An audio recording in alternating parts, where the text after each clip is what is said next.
ஆதியாகமம் 17ஆம் அதிகாரம். ஆபிராம் 99 வயதான போது கர்த்தர் ஆபிராமுக்கு தரிசனமாகி, நான் சர்வ வல்லமையுள்ள தேவன், நீ எனக்கு முன்பாக நடந்து கொண்டு உத்தமனாயிரு. நான் உனக்கும் எனக்கும் நடுவாக என் உடன்படிக்கையை ஏற்படுத்தி உன்னை மிகவும் திரளாய் பெருகப் பண்ணுவேன் என்றார். அப்பொழுது ஆபிராம் முகங்குப்புற விழுந்து வணங்கினான்.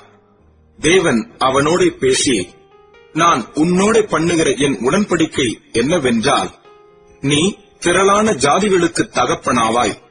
இனி உன் பேர் ஆபிராம் எண்ணப்படாமல் நான் உன்னை திரளான ஜாதிகளுக்கு தகப்பனாக ஏற்படுத்தினபடியால் உன் பேர் ஆபிரகாம் எண்ணப்படும். உன்னை மிகவும் அதிகமாய் பலுகப் பண்ணி உன்னிலே ஜாதிகளை உண்டாக்குவேன்.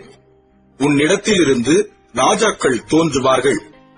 உனக்கும் உனக்கு பின்வரும் உன் சந்ததிக்கும் நான் தேவனாய் இருக்கும்படி எனக்கும் உனக்கும் உனக்கு பின் தலைமுறை தலைமுறையாக வரும் உன் சந்ததிக்கும் நடுவே என் உடன்படிக்கையை நித்திய உடன்படிக்கையாக ஸ்தாபிப்பேன். நீ பரதேசியாய் தங்கி வருகிற கானான் தேசம் முழுவதையும் உனக்கும் உனக்கு பின்வரும் உன் சந்ததிக்கும் நித்திய சுதந்திரமாக கொடுத்து நான் அவர்களுக்கு தேவனாய் இருப்பேன் என்றார். பின்னும் தேவன் ஆபிரகாமை நோக்கி, இப்பொழுது நீயும் உனக்கு பின் தலைமுறை தலைமுறையாக வரும் உன் சந்ததியும் என் உடன்படிக்கையை கைக்கொள்ளுங்கள். எனக்கும் உங்களுக்கும் உனக்கு பின்வரும் உன் சந்ததிக்கும் நடுவே உண்டாகிறதும் நீங்கள் கைக்கொள்ள வேண்டியதுமான என் உடன்படிக்கை என்னவென்றால், உங்களுக்குள் பிறக்கும் சகல ஆண் பிள்ளைகளும் விருத்த சேதனம் பண்ணப்பட வேண்டும். உங்கள் நுனித்தோலின் மாம்சத்தை விருத்த சேதனம் பண்ண கடவீர்கள். அது எனக்கும் உங்களுக்கும் உள்ள உடன்படிக்கைக்கு அடையாளமாய் இருக்கும். உங்களில் தலைமுறை தலைமுறையாக பிறக்கும் ஆண் பிள்ளைகள் எல்லாம் 8ஆம் நாளிலே விருத்த சேதனம் பண்ணப்பட வேண்டும்.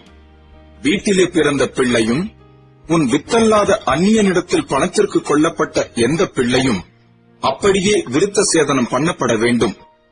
உன் வீட்டிலே பிறந்த பிள்ளையும் உன் பணத்திற்கு கொல்லப்பட்டவனும் விருத்த சேதனம் பண்ணப்பட வேண்டியது அவசியம்.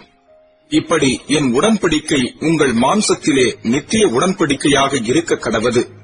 நுனித்தோலின் மாம்சம் விருத்த சேதனம் பண்ணப்படாதிருக்கிற நுனித்தோலுள்ள ஆண் பிள்ளை இருந்தால் அந்த ஆத்மா என் உடன்படிக்கையை மீறினபடியா தன் ஜனத்தில் இராதபடிக்கு அறுப்புண்டு போவான் என்றார்.